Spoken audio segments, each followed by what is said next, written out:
Assalamualaikum warahmatullahi wabarakatuh. Halo guys, kembali lagi bersama saya Bobby Herian. Hari kita akan kembali komentari video dari Luis Prasetyo yang judul "Ibu ini dimualafkan dengan cara tipu-tipu si Ipung Atria". Kita akan langsung tonton videonya, besok akan kita komentari guys. Yang menjalankan ajaran beribadah seperti ini adalah jamaah apa? Ya Kristen toyo, makanya ini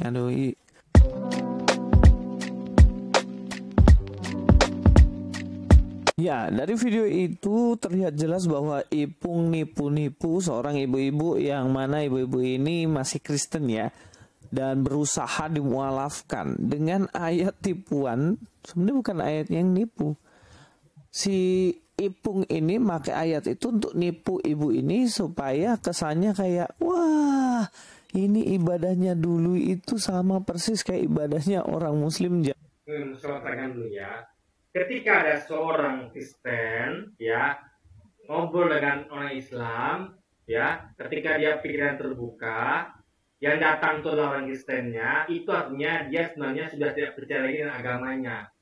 Kalau tidak, ngapain dia datang ke orang Islam, mencari Islam gitu kan? Mereka tuh sudah tidak yakin agamanya, mereka hanya butuh pemicu untuk betul-betul keluar dari Kristen dan pindah ke agama baru yang dia yakini, yaitu Islam. Itu poinnya guys. Jadi ibu ini sejatinya sudah tidak percaya dengan agama Kristennya. Itu sebabnya dia datang ke Ipung ya, Ustaz Ipung, untuk mengklarifikasi dan untuk menguatkan keyakinannya lebih jauh lagi bahwa dia tuh sudah tidak percaya dengan agama lamanya dan dia betul-betul ingin betul-betul mendapatkan ultimate goal kenapa dia harus percaya dengan agama barunya guys, itu Islam. Itu poinnya Zaman sekarang. Tapi memang argumentasinya terlalu botol cuy. Kita akan kupas tuntas, kita akan buka langsung apa yang dikatakan oleh si Ipung Atria, muridnya dari Kainamos. Kita langsung nonton. Begini, ketika ada kita tuh menjelaskan bahwa ibadahnya itu tata cara sama, artinya itu adalah kenapa sama?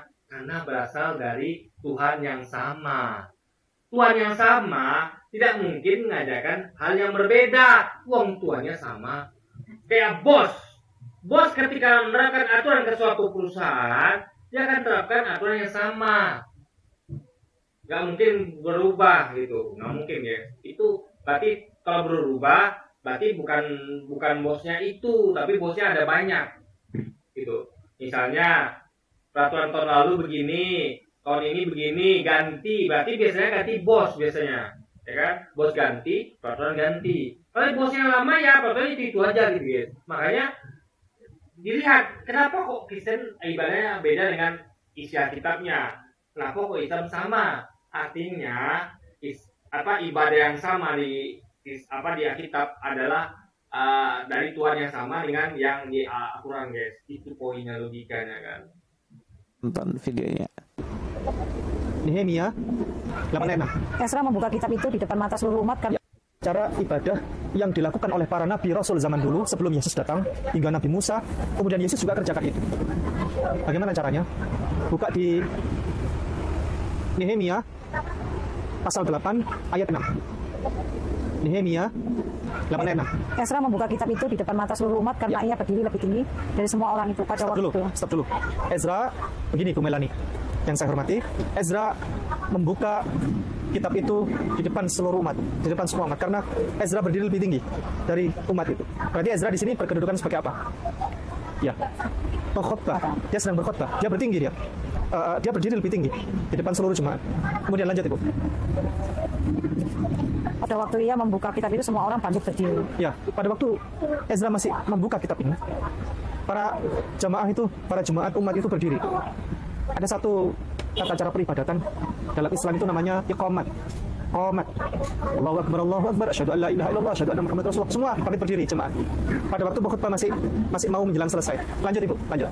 Lalu Ezra memuji Tuhan Allah yang Maha Besar dan semua orang menyambut dengan amin amin. Stop dulu. Lalu Ezra menyampaikan dia Allah yang Maha Besar. Allah yang Maha Besar bahasa Arabnya loh. Pernah dengar nggak itu?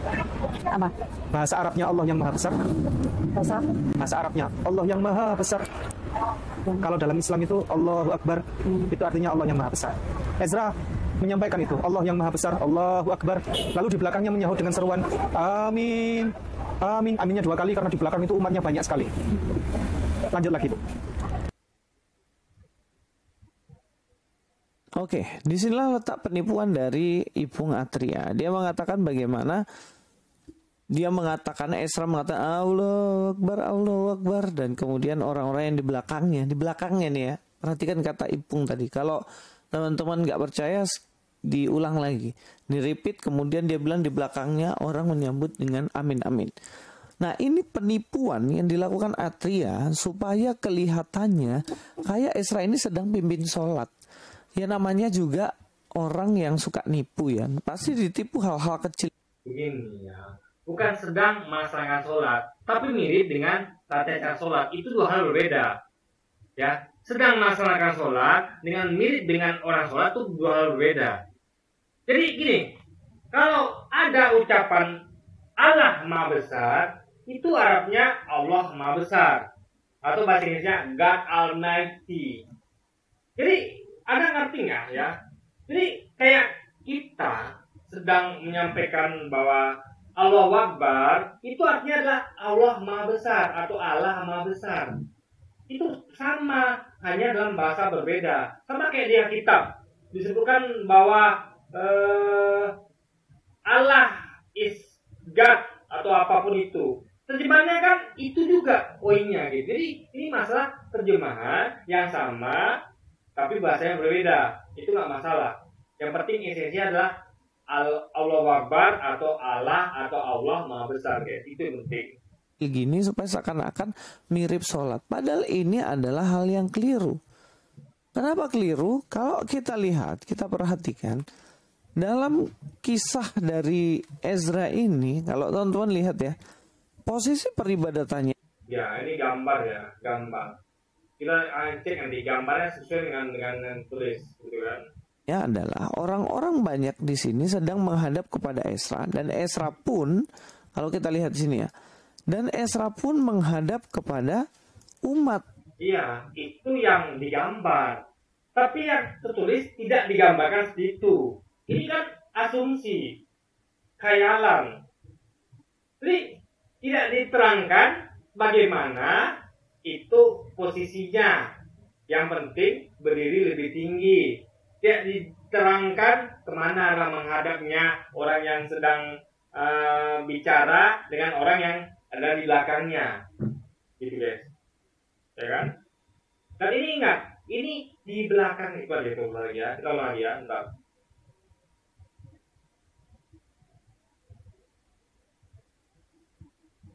Oh ini nggak ada ya, nggak ada.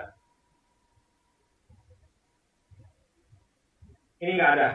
Jadi nggak ada dikatakan di belakangnya. Tapi yang jelas, yang pasti tidak diberitahu kemana mereka menghadap. Itu yang penting. Gambar itu tidak bisa dijadikan patokan. Karena gambar itu, kalau saya ya membaca ayat ini, saya tidak berani menggambarkan. Kenapa? Karena ini tidak jelaskan posisi orang itu apakah saling berhadapan atau bagaimana.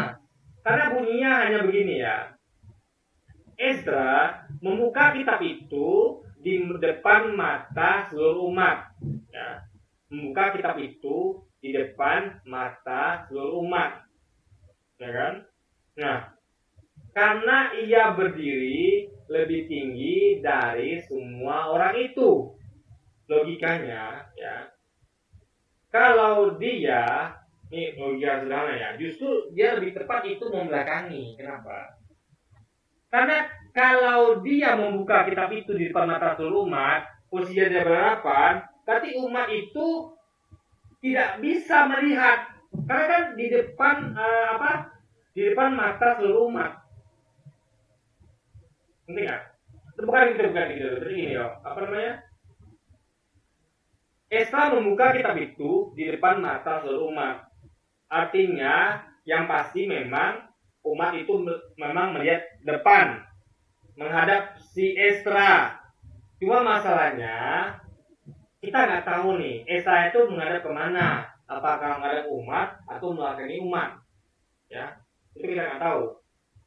Ya, jadi Ezra membuka kitab itu di depan mata seluruh umat, ya, artinya umat itu harus melihat, karena posisinya tinggi di atas, ya, artinya yang penting dia jelaskan di mana posisi Ezra, apakah dia sedang melekangi atau sedang berhadapan, gitu guys, itu poinnya, gitu kan. Jadi kalau saya nggak berani gambarkan, karena akan kacau nanti. Sesuatu yang tidak dituliskan, itu tiba-tiba gambarkan, akan terjadi halusinasi, akan terjadi asumsi. Makanya amannya tidak usah digambarkan. Makanya jangan percaya gambar, karena tidak tertulis di situ penjelasannya, guys. Waktu ia membuka kitab itu semua orang bangkit berdiri. Ya, pada waktu Ezra masih membuka kitab ini, para jemaat umat itu berdiri. Lanjut. Lalu Ezra memuji Tuhan Allah yang Maha Besar dan semua orang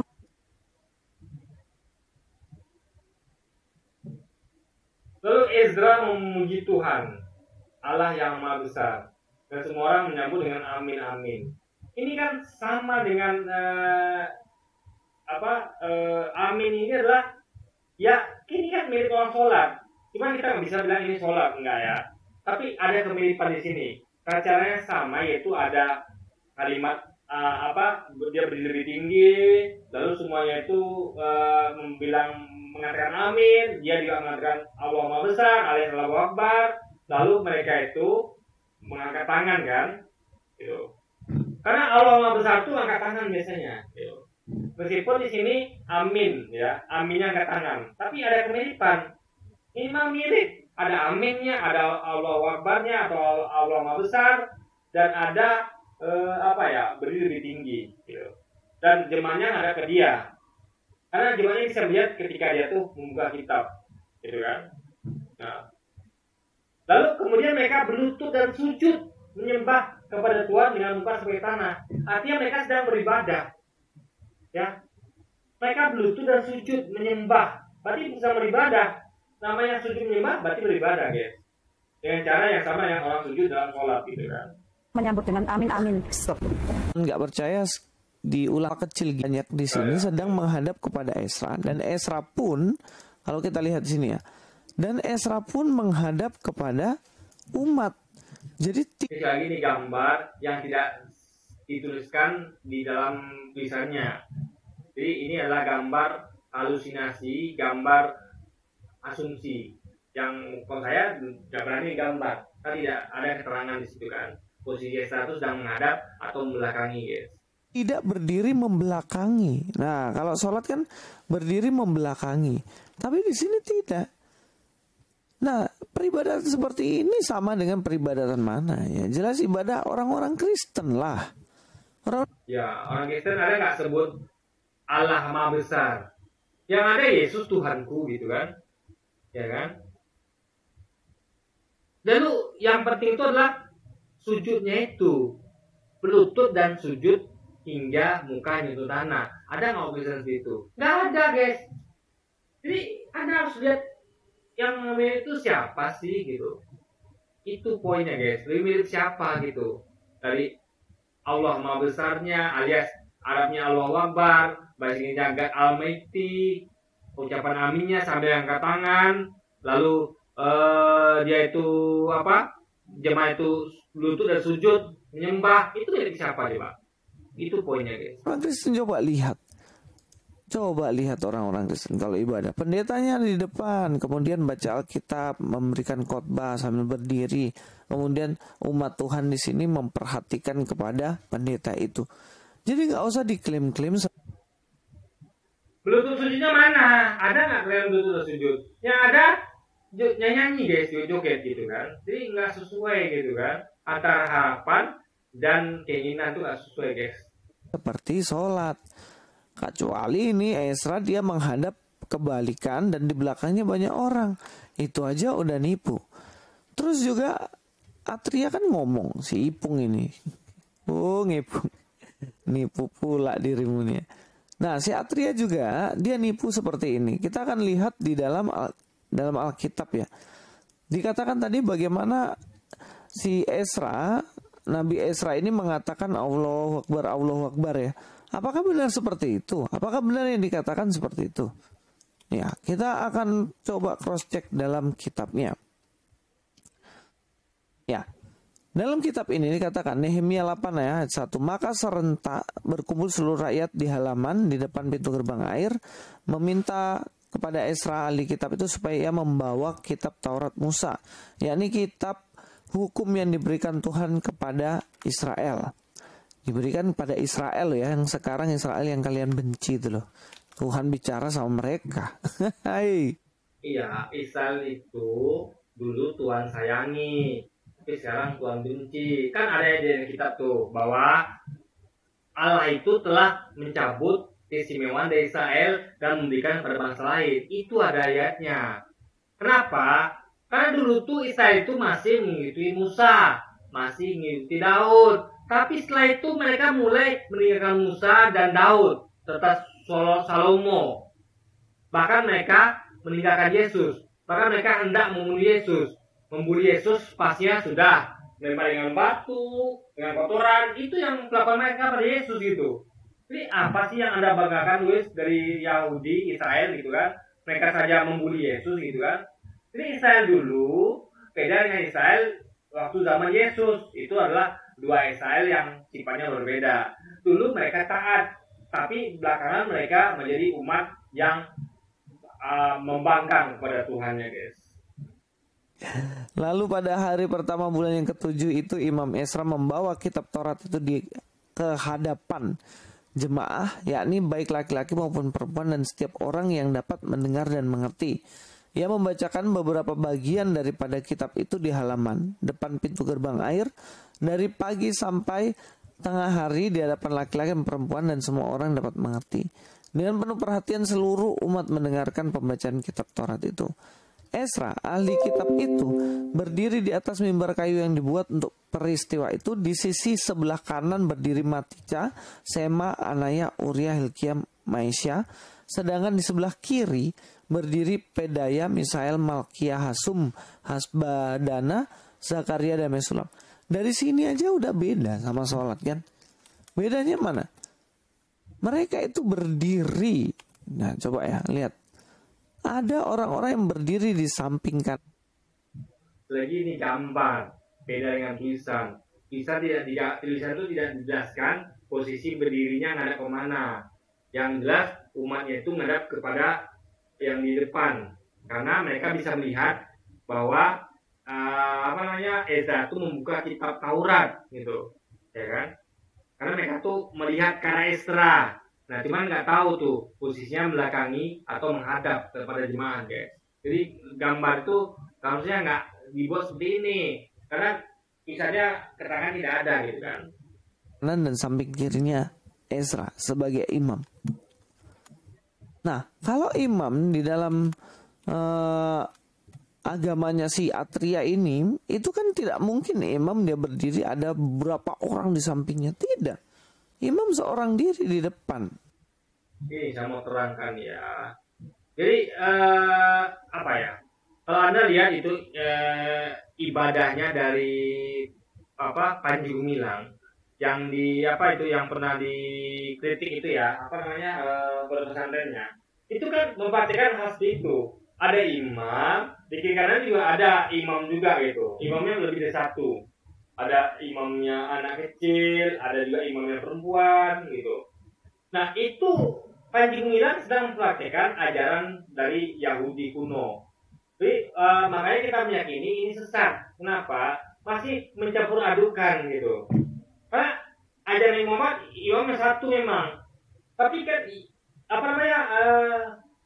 apa poinnya ya? Jadi ada sedikit bukan berarti menghilangkan esensi, tapi semacam ya yang seperti dilakukan Panji Gumilang itu dilakukan oleh umat terdahulu gitu. Jadi nggak semuanya itu persis sama, tapi esensinya sama gitu guys. Bahwa ada imamnya, cuma berapa orang itu mungkin berbeda di pada umat terdahulu dengan umat sekarang itu beda gitu guys. Jadi yang penting itu esensinya bahwa ada imam di depan gitu kan. Dan ini aja udah beda tata caranya.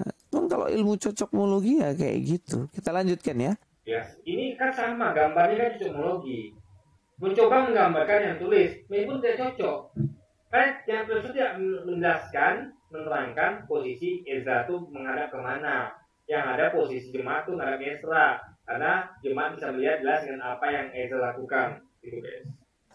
Kita lanjutkan bahas yang lebih inti lagi. Ezra membuka kitab itu di depan mata seluruh umat.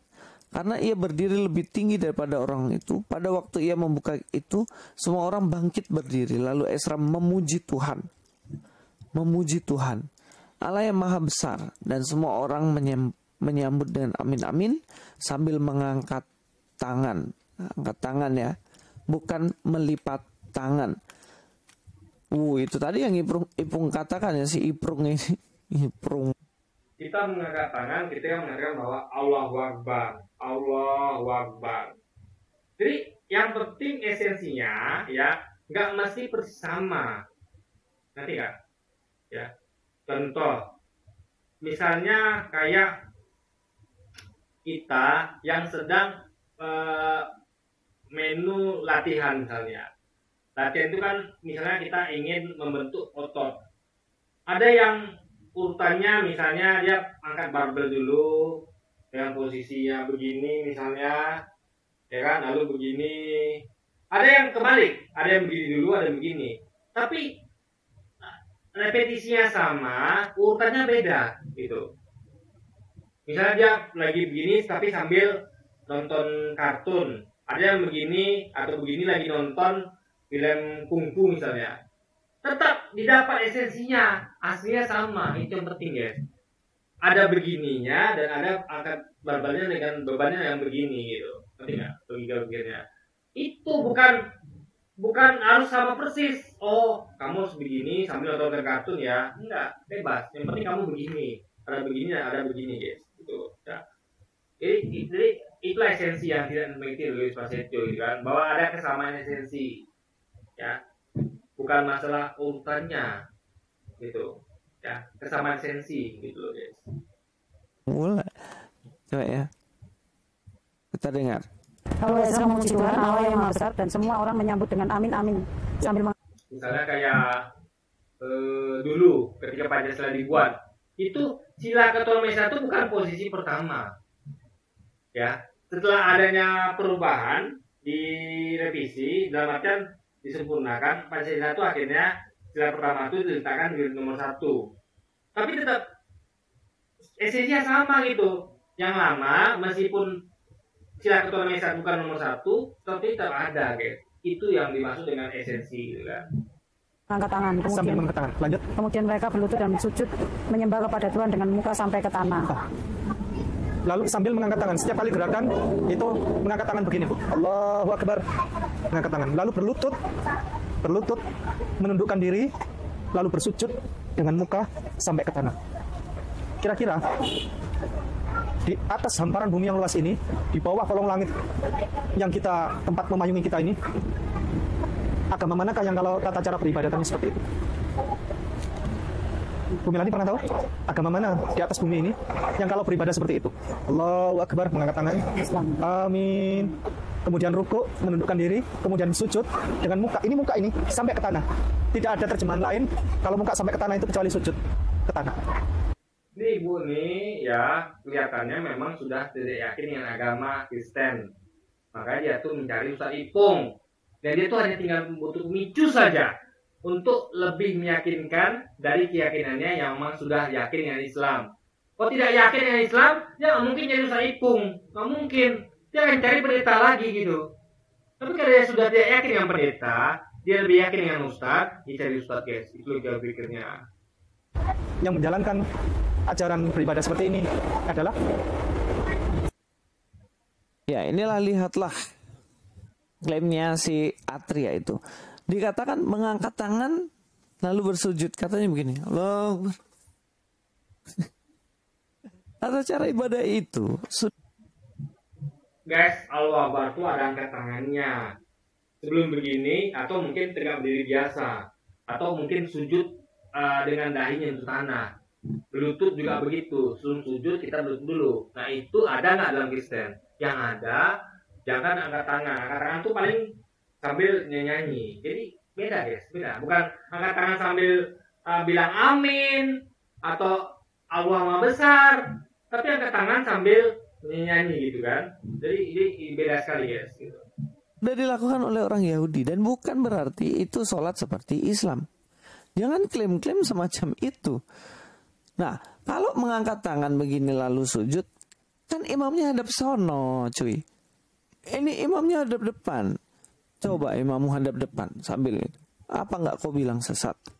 Nah, jadi kalau kita lihat di situ tidak ada tulis imam hadap depan, nggak ada ya. Jangan ngarang terus ya. Di sini kita lanjutkan kitab tadi. Di sini apakah dikatakan Allahu Akbar? Kita lihat ya dalam kitab Nehemia. Ini bahasa Ibrani nih. Ini bahasa Ibrani ya. Nah, kalau kita lihat di sini,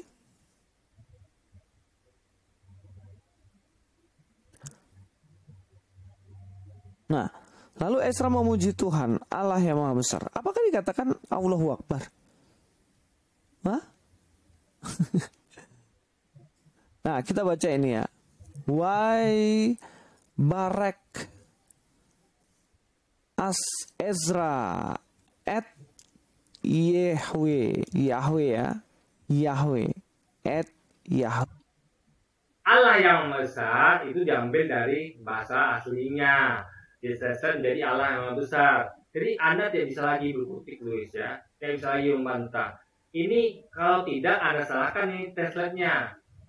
Translate-nya begini. Masa Anda merasa lebih ahli daripada yang menerjemahkan? Ini menerjemahkan siapa? Kan dari lembaga Acap sendiri gitu. Bukan dari orang Islam gitu guys. Jadi Luis ini merasa dia lebih pintar dibandingkan dari lembaga yang menerjemahkan kalimat bahasa Ibrani itu ke bahasa Indonesia, yaitu Allah yang Maha Besar guys. Oke. Nah, mana ada dikatakan Allahu Akbar? Bahasa Inggrisnya adalah Lord the Great God. Itu artinya sama dengan God Almighty ya, sama. Tuhan yang adalah Tuhan yang terbesar. Ngerti nggak? Alias sama saja dengan Tuhan yang Maha Besar itu sama saja guys. Makanya dia artikan gunakan menjadi Allah yang Maha Besar. Bahkan dikatakan di sini ya, at Yahweh Elohim Hagadol. Elohim Hagadol. Jadi sekalipun dikatakan Allahu Akbar dikatakan situ tidak. Bahkan dikatakan itu bahasa Ibraninya, terjemahkan ke Arab. Jadi nggak ngerti ya guys, nggak ngerti. Ini terjemahan dalam bahasa dipakai dalam bahasa Ibrani, ya. Kalau diterjemahkan akan beda lagi, gitu. Di Indonesia kan apalagi di Allah Maha Besar, gitu. Itu poinnya penting adalah esensi, gitu kan. Itu yang penting guys.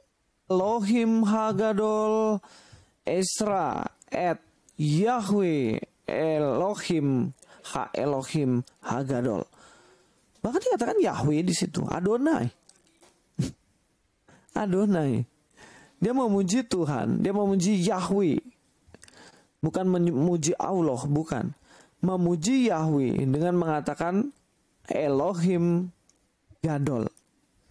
Elohim Hagadol. Itu jelas loh. Nggak usah plesetin dibilang itu jauh banget. Emangnya waktu itu bangsa Israel pakai bahasa Arab? Mereka pakai bahasa Ibrani cuy. Iya, ini sebaik daripada Anda. Kenapa kalian pakai bahasa Indonesia? Emangnya dulu ya orang Ibrani itu pakai bahasa Indonesia. Sebaliknya kepada Anda gitu. Itu tidak mengerti Louis. Kita tetap pakai bahasa Arab. Ya, sholat pakai bahasa Arab. Semua terjaga oleh bahasa Arab. Kalian itu yang aneh. Ketika dia mencoba kritik Islam bahwa itu emang kalian pakai bahasa, emang orang Israel itu pakai bahasa Arab, ya kan? Kita kembalikan, emang orang Israel itu pakai bahasa Indonesia gitu.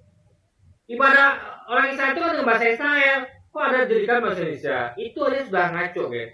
Jadi dan kalau kita kan ibadah kita bahasa Arab, hanya untuk pengertiannya kita baca dalam bahasa Indonesia. Tapi kan kita ibadah dalam bahasa Arab gitu, kita konsisten. Dia tidak konsisten gitu kan. Sekarang orang yang pakai bahasa Ibrani sekarang itu bukannya yang kalian tentang-tentang. Jadi ketika Tuhan, ingat, Tuhan ya mengajarkan kepada bangsa Israel tentu dengan bahasa Israel, bahasa Yahudi.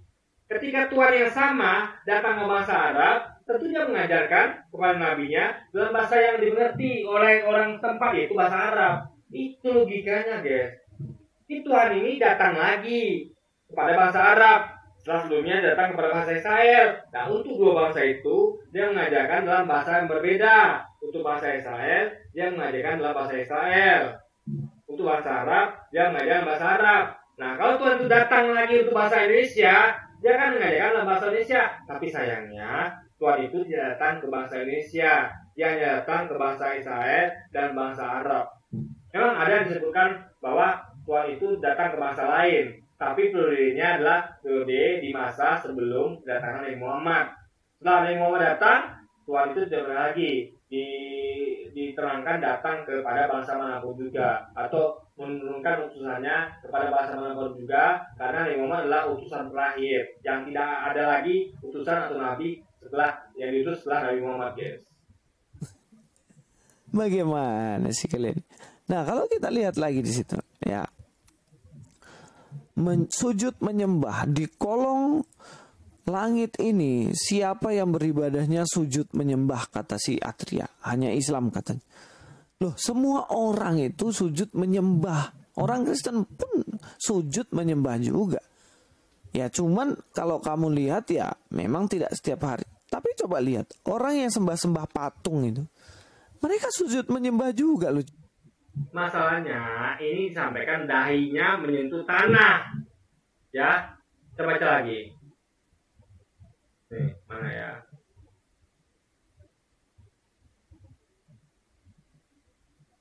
Nih. Kemudian mereka berlutut dan sujud menyembah kepada Tuhan dengan muka sampai ke tanah.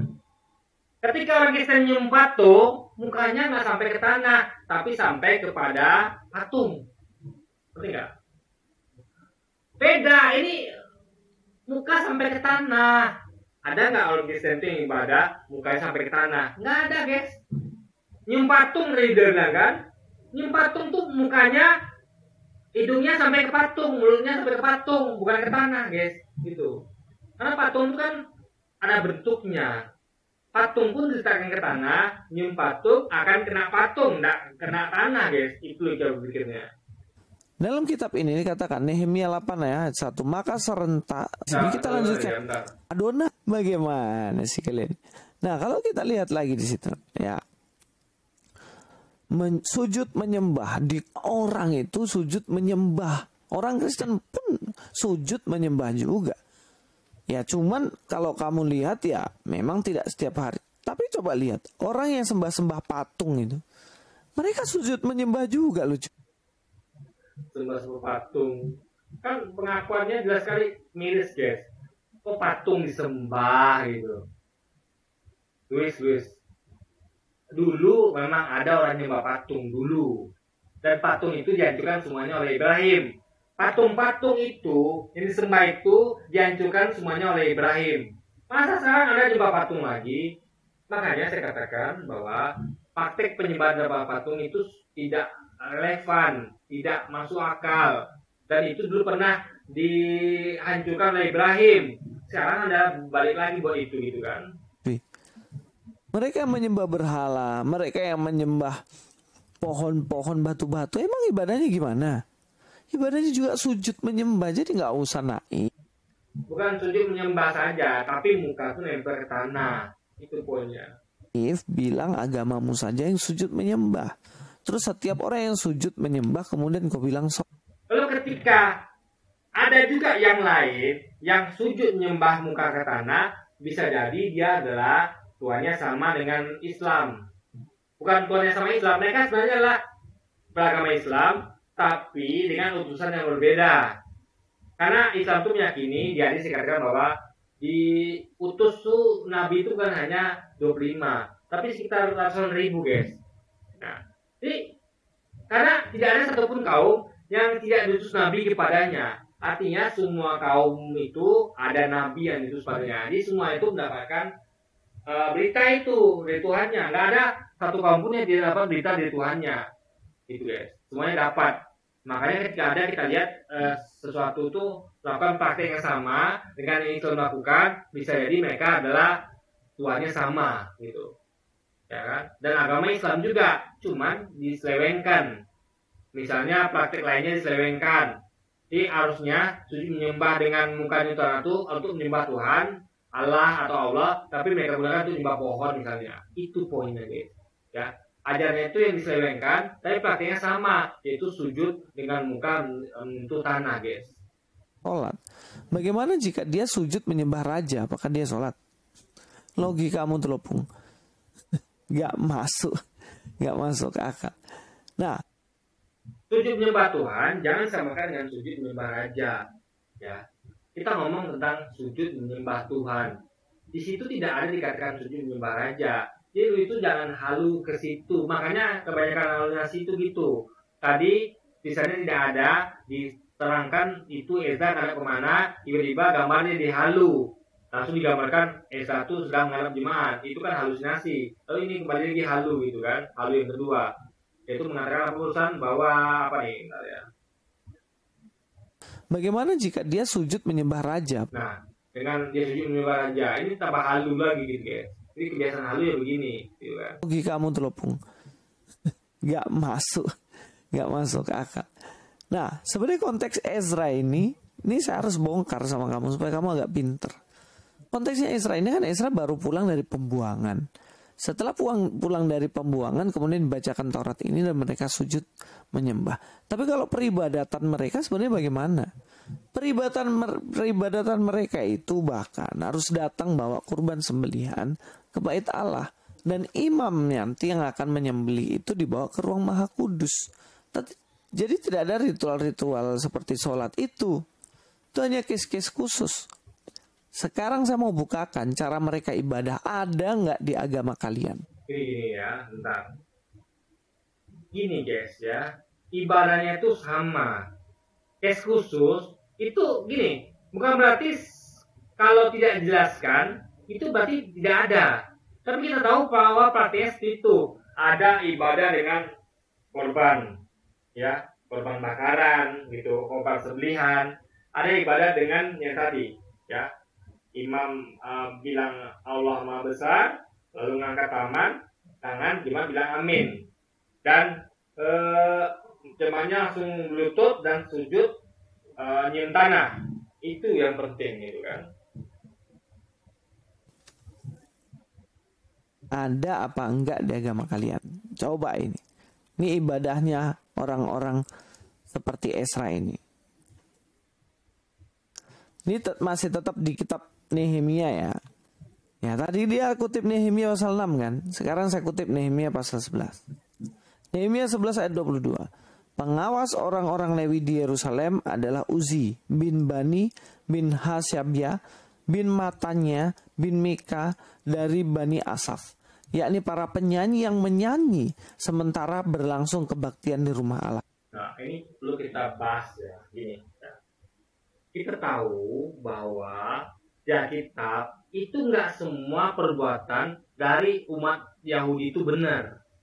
Contoh, kejadian ketika Yesus membalikkan meja yang ada di halaman rumah ibadah. Kan Yesus datang, dia melihat para penjual itu berdagang burung merpati di halaman rumah ibadah. Yesus marah dan membalikkan meja itu serta mengusir para pedagang.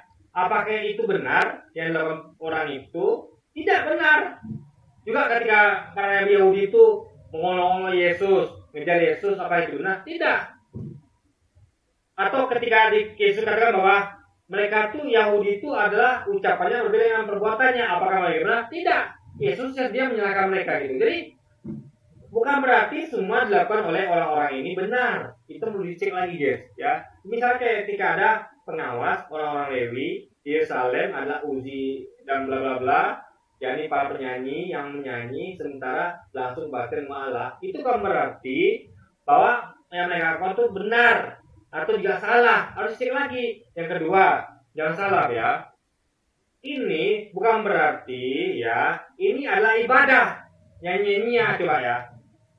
Yakni para penyanyi yang nyanyi sementara berlangsung kebaktian di rumah Allah. Artinya ya, yang ibadahnya itu adalah kebaktiannya. Berlangsungnya kebaktian di rumah Allah itu adalah ibadah. Para penyanyi itu apakah ibadah? Belum tentu. Bisa jadi itu adalah semacam ya iringan saja atau bagaimana. Tapi kan berlangsungnya kebaktian. Kebaktian itu beda dengan penyanyi yang menyanyi. Itu berbeda. Ya. Kecuali kalau dikatakan bahwa kalau gini kalimatnya ya, yakni berlangsung kebaktian yang berisi penyanyi itu baru. Berarti kebaktian itu isinya adalah penyanyi. Berarti penyanyi itu bagian dari kebaktian. Tapi kalau ini adalah sementara, artinya dua case yang berbeda. Yang pertama yaitu penyanyi yang menyanyi, case kedua penyanyi itu menyanyi sementara berlangsung. Jadi yang berlangsung itu apa yang utama? Yaitu kebaktian rumah Allah. Penyanyinya itu hanya semacam hiburan atau apa gitu ya. Itu yang harus dipahami ya. Islam juga begitu. Ketika kita sedang ada ceramah ya. Karena ibadah itu bukan hanya sholat, tapi juga ada ceramah, khotbah, tabligh akbar, maulid misalnya. Itu kan juga ada penyanyi yang menyanyi. Cuman menyanyi apa dulu? Ya, bukan joget-joget, menyanyi. Biasanya kan ada joget-jogetnya. Ini hanya menyanyi. Dan menyanyi itu bisa lagu-lagu rohani, kayak lagu-lagu ya kayak sholawat dan sebagainya gitu. Jadi lebih mirip siapa guys coba? Gitu kan, logika pikirnya. Gitu. Ini kau baca baik-baik si Atria, cocokmologimu. Ada nggak di agamamu ibadah yang seperti ini? Jadi sementara berlangsung kebaktian rumah Allah, ini dua case berbeda. Ya. Penyanyi atau diputar lagu rohani sementara ustadz sedang ceramah di masjid. Jadi backsoundnya ustadz ceramah itu adalah suara musik guys, musik religi gitu. Ada yang sering dengar itu di radio atau di mana? Ketika ada ustadz ngomong di belakangnya backsound lagu religi, biar orang nggak ngantuk, nggak bosan guys. Itu adalah variasi dan itu boleh. Yang penting tidak dilakukan ketika sholat, ya. Enggak, tapi ada momen-momen yang dibolehkan gitu kan. Hamasyaririm. Kalian lihat. Syir itu adalah menyanyi. Nyanyian. Kitab Mazmur itu kitab nyanyi. Ya, nyanyian, ingat. Penyanyi yang menyanyi. Ada nggak alat musiknya? Nggak ada. Ketika para penyanyi yang menyanyi, artinya di sini tidak dijelaskan bahwa ada alat musik. Hanya menyanyi dan tidak dijelaskan ada joget juga. Artinya Kristen menambah-nambah orang yang menyanyi ditambah dengan alat musik, ya. Dan ditambah dengan apa? Dengan apa lagi ya? Dengan joget. Itu tidak ada. Hanya menyanyi, guys. Itu poinnya. Di mana di bawah kolong langit ini yang ibadahnya seperti di Nehemia. Itu bukan ibadah, tapi sementara berlangsung. Ngerti nggak kalimat sementara berlangsung? Sementara berlangsung ceramah ustadz, penyanyi menyanyi. Artinya penyanyi bukan bagian dari ceramah ustadz. Ngerti nggak? Ketika ada penyanyi menyanyi, sementara berlangsung kebaktian, artinya penyanyi bukan bagian dari kebaktian yang berlangsung. Itu adalah iringan, guys. Beda. Itu harus dipahami ya. Dia berkhotbah di depan jemaahnya dan dia juga menyanyi. Enggak, beda. Ya. Itu dua hal beda. Penyanyi menyanyi itu beda dengan kebaktian. Karena kebaktian itu memakai kata sementara. Sementara kebaktian berlangsung, penyanyi menyanyi. Sementara kita makan minum, penyanyi menyanyi. Artinya yang kita lakukan adalah makan minum. Penyanyi-nyanyi itu hanya background, hanya hiburan. Bukan masuk dalam makan minum kita atau ibadah. Karena kita makan minum itu adalah menyuapkan makanan dan meminumkan minuman, bukan nyanyi. Jadi sementara ada, yang penting ada kata sementara berlangsung. Artinya penyanyi-nyanyi bukan masuk bagian dari kebaktian, gitu guys. Tapi adalah semacam back sound atau iringan, guys. Gak apa. Ya Kristen toyo, makanya ini pendeta-pendeta saya kasih tahu ya, kalian punya tanggung jawab untuk memberi ajaran yang sehat sama jemaat. Di mana tak sehatnya coba? Dia mengkritik orang melakukan cocimologi. Dia saja sedang melakukan cocimologi gitu. Artinya dia nggak sadari bahwa cocimologi itu adalah metodologi yang penting untuk menemukan kebenaran. Karena kebenaran itu seringnya tuh butuh pencocokan. Ini cocok nggak sih? Cocok nggak sih? Kalau cocok berarti ada beda. Contohnya ajaran Yesus dengan ajaran Yesus cocok apa enggak? Kalau yang cocok kan bahaya. Nanti semua ajaran diikutin. Padahal nggak cocok. Harusnya kan cocok, guys. Baru diikutin. Itu logikanya. Supaya jemaat tuh tahu membedakan mana yang benar dan mana yang tipuan. Penipu-penipu seperti Ipung Atria ini. Ya, yang menipu itu dia sebenarnya. Kristen itu tidak ada sujud dengan muka nempel tanah. Ya, tidak ada bilang Allah Maha Besar atau Lord is God Almighty dan itu apa atau Allah Akbar. Tidak ada apa angkat tangan sambil amin. Ada angkat tangan, ada amin. Amin ada mungkin ya. Tapi angkat tangan mungkin ada juga, tapi yang penting adalah sujud dengan muka nempel ke tanah. Ya. Lalu juga Kristen itu nyanyinya itu sudah pakai alat musik dan merupakan bagian dari ibadah. Di situ tidak adalah sementara berlangsung alias hanya backsound, bukan bagian dari ibadah, gitu. Bukan bagian dari kebaktian. Dan jadi itulah bedanya gitu kan. Nih, kalau jemaat itu dikasih makanan yang sehat, mereka akan tahu bahwa si Ipung ini penipu gitu. Jadi tolong sebagai pendeta untuk makan sehat, maaf ya, tapi babi aja kalian makan. Itu di dunia medis, itu babi itu adalah daging yang mengandung banyak bibit penyakit. Ya, udah ada cek deh, ya, ada cek itu ilmu kedokteran.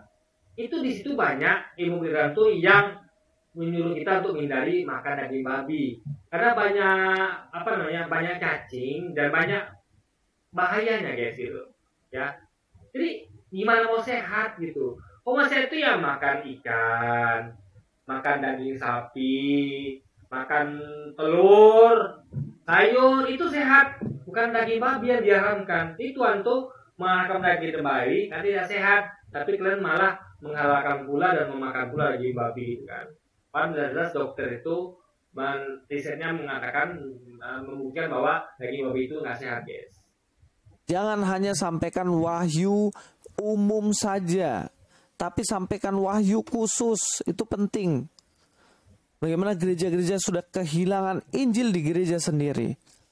Beritakan hanya kesembuhan, beritakan hanya kesehatan, beritakan hanya berkat, kesuksesan. Gereja-gereja omong kosong semua itu. Itu hanya wahyu umum. Fokus pada Injil Kristus. Bertobat pendeta-pendeta ya, yang hanya mengajar. Luar biasa. Jadi dia mengkritik banyak ustadz, mualaf, sekarang pendeta gitu. Siapa di sini kok sok pintar gitu guys ya kan? Ini sudah offset gitu kan? Masa lebih pintar dari semua ustadz, masa lebih pintar daripada semua mualaf, masa lebih pintar daripada semua pendeta. Ini ngaco guys. Saya saja itu nggak semua ustadz atau mualaf atau pendeta yang saya kritik ya. Yes, hampir semua guys. Anda bayangkan itu. Coba lihat video saya. Paling sesekali saya mengkritik ustadz, dan itu pun memang ustadz yang sesat ya. Kayak Buya Sakur ya. Mualaf pun saya kritik bukan yang esensial. Ya, enggak esensial. Tapi mungkin mualaf yang salah ucap, yang lupa itu saja, bukan mualaf yang fatal salahnya. Atau semua pendeta enggak, hanya sekelas Luis Prasetyo, Didi Juli, siapa lagi, dan beberapa lainnya. Enggak semuanya juga gitu, enggak sebanyak Luis gitu kan. Ajarkan wahyu umum saja. Kamu nggak perlu Kristen, nggak perlu percaya Yesus. Kamu agama apapun, kalau kamu kerja keras pasti kamu kaya. Kalau kamu olahraga rutin pasti kamu sehat. Kalau kamu minum obat pasti kamu sembuh. Agama apapun. Karena itu wahyu umum. Tapi ingat, keselamatan. Kerja keras apapun pasti sukses. Guys, dikira segampang itu gitu kan. Takdir tuh rezeki tangan Tuhan. Ya. Kita hanya bisa berikhtiar. Ya. Tetap Tuhan yang kasih. Makanya nggak ada yang bisa memastikan bahwa kerja keras itu akan membuat kita kaya. Nggak ada. Banyak orang kerja keras itu nggak kaya-kaya. Ya. Bahkan orang yang santai-santai kaya. Jadi itu semua adalah sudah ada rezekinya. Yang kita berbuat hanya berusaha. Nanti Allah yang Tuhan yang kasih. Jadi kita nggak bisa pakai rumus bekerja keras masih kaya, nggak bisa. Ya, kerja keras itu adalah cara untuk mengharapkan rezeki dari Tuhan. Hanya sebatas pengharapan, bukan kepastian. Kepastian dari Tuhan. Kalau manusia memastikan, ngapain lagi Tuhan? Tuhan kita buang jauh-jauh. Cukup bekerja keras kaya, enggak. Tetap semua di tangan Tuhan. Karena banyak orang kerja keras nggak kaya-kaya, guys. Sebenarnya banyak orang yang santai dunia tapi kaya, gitu kan. Hanya ada dalam Kristus saja wahyu khusus. Keselamatan hanya dalam Kristus, percaya kepada Yesus, penebusan Kristus kayu salib yang menyelamatkan kita. Final. Jadi, itu nggak masuk akal, ya. Di mana tak keadilan? Di dunia saja orang salah, dia yang dihukum. Itu pengadilan dunia. Sudah seadil itu. Anda bayangkan ada orang yang berbuat jahat, tapi yang dihukum orang lain. Masuk akal tidak? Dunia saja logika nggak bisa menerima itu, apalagi nanti di akhirat. Di mana keadilan? Suatu dia adil, mau coba-coba diterapkan di dunia. Oh, orang banyak akan komplain. Kok tidak adil sih? Nah itu pula mau diterapkan di akhirat. Nggak masuk akal, guys. Sama sekali nggak masuk akal. Oke, jadi mungkin sekian dulu aja video kita ini. Dan sampai jumpa lagi di video-video selanjutnya. Dan wassalamualaikum warahmatullahi wabarakatuh, guys.